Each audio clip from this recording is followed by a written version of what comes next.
오늘 우리에게 주시는 하나님의 말씀은 룻기 1장 19절에서 22절의 말씀입니다. 찾으신 줄 믿고 다 함께 읽겠습니다. 이에 그 두 사람이 베들레헴까지 갔더라. 베들레헴에 이를 때에 온 성읍이 그들로 말미암아 떠들며 이르기를 이가 나오미냐 하는지라. 나오미가 그들에게 이르되 나를 나오미라 부르지 말고 나를 마라라 부르라. 이는 전능자가 나를 심히 괴롭게 하셨음이니라. 내가 풍족하게 나갔더니 여호와께서 내게 비어 돌아오게 하셨느니라. 여호와께서 나를 징벌하셨고 전능자가 나를 괴롭게 하셨거늘 너희가 어찌 나를 나오미라 부르느냐 하니라. 나오미가 모압 지방에서 그의 며느리 모압 여인 룻과 함께 돌아왔는데 그들이 보리 추수 시작할 때에 베들레헴에 이르렀더라. 아멘. 오늘 본문은 나오미와 룻이 모압을 떠나 베들레헴에 도착하는 장면이지요. 모압으로 떠났던 나오미가 10년 만에 고향에 돌아왔다는 소식이 베들레헴에 퍼지자 사람들이 모두 나와서 반가워하고 있습니다. 그러나 그 반가움은 잠깐일 뿐 곧 현실을 직시하게 되지요. 10년 전에는 엘리멜렉과 나오미 부부 또 그리고 두 아들 말론과 기럐이 함께였는데 지금은 나오미뿐입니다. 나오미 옆에 한 여인이 서 있긴 해요. 그런데 그는 이방 여인입니다. 무슨 사정인지 다 알 수는 없지만 한 가지 분명한 사실이 있는데요. 나오미는 지금 인생의 큰 위기와 절망 가운데 있다는 사실입니다. 혹시 오늘 나오미와 같은 절망 가운데 처한 분이 여기 있지는 않습니까? 저는 오늘 룻과 함께 돌아왔는데 라는 제목으로 우리를 향한 하나님의 뜻을 여러분과 함께 찾아보고자 합니다. 첫째로 저는 나오미가 하나님을 향해 드리는 질문, 나오미의 질문을 분석해 보고 싶어요.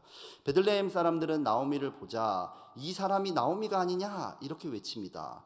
누군지 몰라서 이름을 확인하는 게 아니에요. 너무 반가워서 외치는 소리입니다. 그런데 나오미 입에서는 다른 말이 나오죠.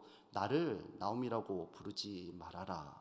우리 함께 룻기 1장 20절 말씀을 읽어볼까요? 나를 나오미라 부르지 말고 나를 마라라 부르라. 이는 전능자가 나를 심히 괴롭게 하셨음이니라.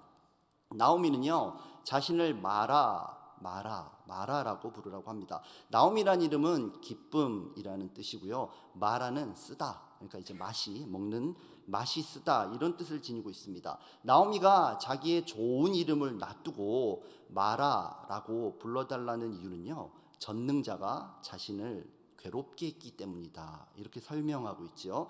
여기서 전능자는 히브리어 성경에서 샤다이라는 단어를 사용합니다. 여러분도 참 많이 들어본 단어일 것이에요. 엘샤다이, 하나님의 별명이지요. 그리고 한국어로 괴롭게 했다 이렇게 번역한 표현은요 히브리 원어에서는 쓰게 했다, 맛이 쓰게 만들었다 뭐 이런 뜻입니다. 그러니까 지금 나오미는 전능자라는 별명을 가진 하나님이 내 인생을 쓰디쓰게 만들어놨으니 나를 쓰디쓴 자 이런 별명으로 불러다오 이렇게 비탄해하고 있는 거예요. 나오미의 고통이 여러분들도 공감이 되시나요? 전능하신 분이라면 말 그대로 뭐든지 다 할 수 있고 마음대로 다 할 수 있는데 왜 나는 지금 이 모양 이 꼴인가? 차라리 하나님이 안 계시면 원래 인생은 다 이런 거지 이러면서 살겠는데요. 전능자가 계시고 나는 그 전능자를 믿고 기도하고 예배하는데 왜 내 삶에는 이런 문제가 끊이지 않는가? 이것이 오늘 나오미의 질문입니다. 전능하신 하나님이 살아계시다는 그 믿음과요 괴롭기만 한 나의 현실이 너무나 부조화를 이루고 있기 때문에 우리의 인생은 더욱더 쓰디쓴 것이 되는 건지도 모르겠습니다. 이렇게 인생의 쓴맛을 볼 때 우리는 정답이라는 것을 찾고자 하지요. 하나님이 내 문제를 해결 안 해주시는 이유가 뭘까? 기도가 부족했나? 혹시 내가 죄를 지어서 하나님이 벌 주시는 거 아니야? 그러면서도 우리는 늘 하나님이 야속하게 느껴지곤 하지요. 오늘 본문의 나오미도 인생의 쓴맛을 보면서 동일한 결론을 내려요. 본문 21절을 보면 내가 풍족하게 나갔더니 여호와께서 내게 비어 돌아오게 하셨느니라. 여호와께서 나를 징벌하셨고 라고 말합니다. 그때 모압에 안 갔어야 되는데, 그때 내가 잘못한 거야. 하나님의 벌 받아도 싸지. 그런데요, 하나님 너무하세요. 이게 지금 나오미의 마음 상태입니다. 저도 이런 쓴맛을 본 적이 있습니다. 저는 공부를 참 좋아합니다. 여기서 이제 물론 뭐 공부를 좋아한다는 말이 성적도 좋다 그 말은 전혀 아니고요. 성적이 안 좋아서 문제지 공부 자체는 좋아합니다. 이번에도 이제 목사고시를 준비하는데 공부하는 시간이 너무너무 행복했어요. 근데 막상 시험지를 받아두니까 아무것도 생각이 안 나더라고요. 성도님들의 중보기도가 아니었다면 정말 생각만 해도 끔찍한 일을 제가 거기서 당하고 올 뻔했습니다. 기도해 주신 모든 분들께 이 자리를 빌어서 감사드립니다. 여튼 저는요, 이상하게 듣지 마시고요, 너무 지치고 마음이 힘들면 조용히 아무도 없는 곳에 가서 학술 논문을 읽는다든지 신학 전문 서적을 읽으면서 스트레스를 풉니다. 대학을 졸업한 후에 저는 계속 공부가 하고 싶었어요. 근데 하나님이 돈을 주지 않으셨어요. 아무리 공부가 하고 싶어도 합격증을 손에 들고 있어도요, 돈이 없으니까 소용이 없더라고요. 한 번은 대학원 등록금을 내야 하는 날까지 이제 꼭 학비를 달라고 하나님께 간절히 기도했는데 학비 마감일이 되어도 돈이 안 들어왔습니다. 그때부터 저는 하나님 앞에 작정하고 시계를 보면서요, 시침이 움직일 때마다 분침, 초침이 움직이면서 학비 마감 시점이 넘어가는 것을 한 대여섯 시간 동안 시계만 보고 있었던 그런 기억이 납니다. 공부하고 싶은데 돈이 없는 제 모습이 얼마나 서러웠는지 몰라요. 오늘 본문의 나오미처럼 그동안 저질렀던 모든 죄들이 다 떠오르면서도요, 하나님 참 야속하시더라고요. 그때 제가 하나님께 드렸던 기도가 아직도 생각이 나는데요, 하나님은 전능하신데 딱 한 가지 못하시는 일이 있나 봐요. 제게 학비는 못 주시죠. 여러분도 혹시 저 같을 때가, 혹시 나오미 같을 때가 있지는 않습니까? 하나님은 치료할 능력이 분명히 있는데 왜 나는 안 고쳐주세요? 하나님과 어떤 사람도 다 변화시킬 수 있다고 말하면서도 왜 내 자식은 가만히 보고만 계세요? 차라리 못하신다고 얘기하세요. 그러면 나도 포기라도 할 텐데. 안 그래도 힘든 이 인생, 하나님의 별명이 전능자이기 때문에 내 별명은 마라가 되었습니다. 나오미의 질문, 왜 도대체 나에게? 사실 이건 우리 모두의 질문이기도 하지요. 오늘 본문에서 나오미가 이렇게 질문했다면 저는 둘째로 이 질문에 대한 하나님의 대답도 찾아보려고 합니다. 오늘 본문에서 나오미는 자신의 슬픔을 깊이 토로했어요. 나오미의 이 딱한 사정을 베들레헴 모든 사람들이 들었겠지요? 하나님도 들으셨을까요? 들으셨을 겁니다. 그렇다면 하나님도 대답하셨을까요? 룻기의 저자는 오늘 본문 나오미의 한탄 바로 뒤에 뜬금없이 배경 설명을 덧붙이고 있어요. 우리 함께 룻기 1장 22절 말씀을 읽어볼까요? 나오미가 모압 지방에서 그의 며느리 모압 여인 룻과 함께 돌아왔는데 그들이 보리추수 시작할 때에 베들레헴에 이르렀더라. 지금까지 베들레헴 사람들에게 묻혀서 보이지 않던 것을 룻기의 저자가 우리에게는 조용히 알려주고 있어요. 나오미 옆에는요, 룻이 있었어요.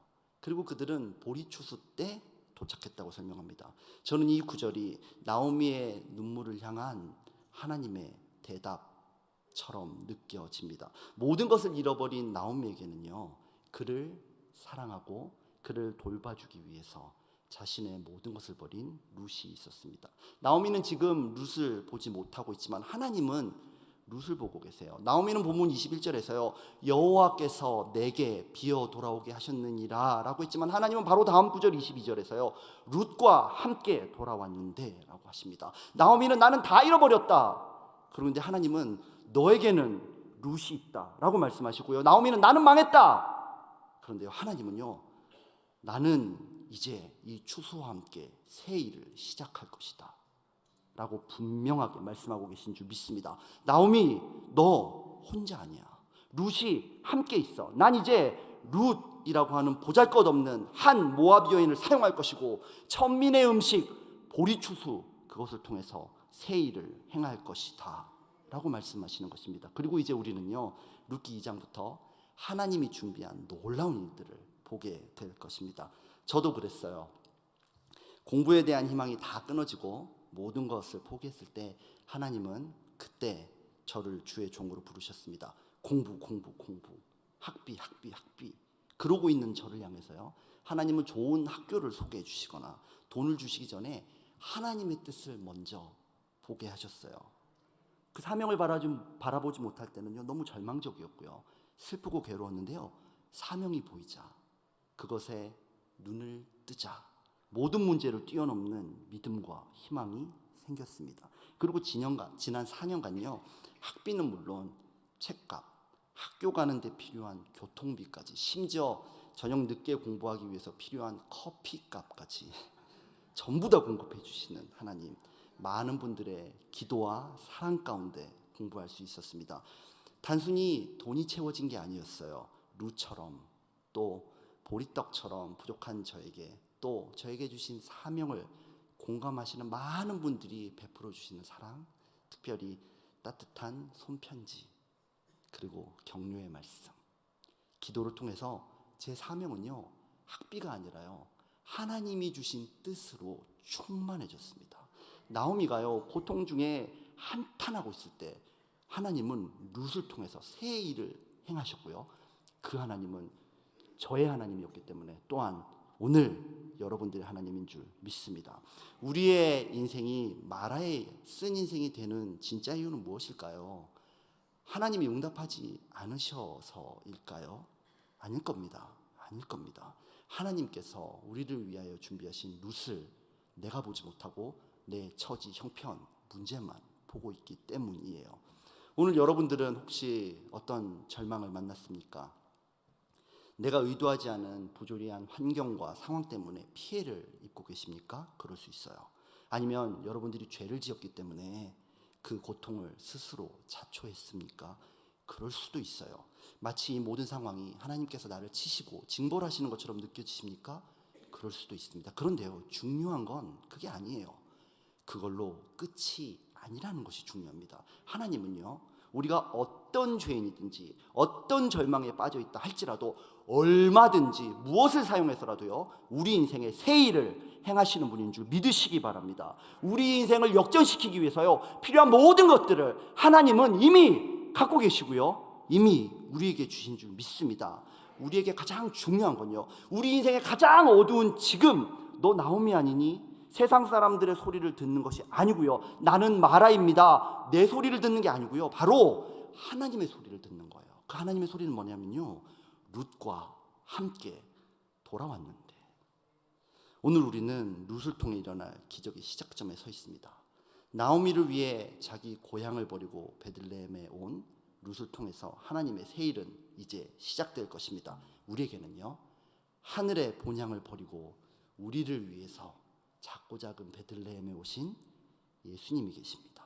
나오미가 룻에 주목하고 룻이 보리추수 현장으로 나갔을 때 하나님의 회복의 역사가 시작되듯이요, 우리가 예수님께 주목하고 예수님이 우리 삶의 현장으로 나가시기만 한다면 우리 삶에도 동일한 기적은 반드시 나타나게 될 줄 믿습니다. 저는 오늘 아파하시는 모든 분들을 향해서 하나님이 이렇게 말씀해 주실 줄 믿어요. 내 아들 예수 그리스도가 너희들과 함께 돌아왔는데. 아멘. 우리 다 함께 기도할까요? 주님 감사합니다. 오늘 우리 삶이 아무리 절망적이다 하더라도 우리에게는 예수님이 함께 계십니다. 우리가 눈을 들어 그 예수님을 바라볼 수만 있다면 예수님을 통해 승리하는 인생, 하나님의 기적과 새 일을 경험하는 인생 될 줄 믿습니다. 모든 것에 감사드리며 예수님의 이름으로 기도합니다. 아멘.